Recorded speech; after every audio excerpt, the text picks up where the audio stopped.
Nagyaman nagiti POJ driver iti Sarat, Ilocos Norte. Iti naawat na nga ayuda manipod iti lokal na gobyerno ken iti programa ang libreng sakay.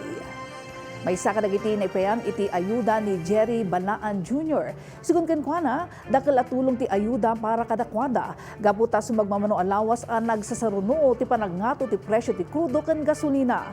Namnamaan na nga agtultuloy ti tulong ti PLGU iti transport sector aging makalungaw da.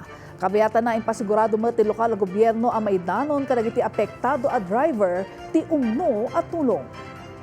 Bale, dakil nga tulong kanyami dito ayuda. Ken dito programa ti probinsya tat nga libreng sakay kasi dito kay nangina ti diesel.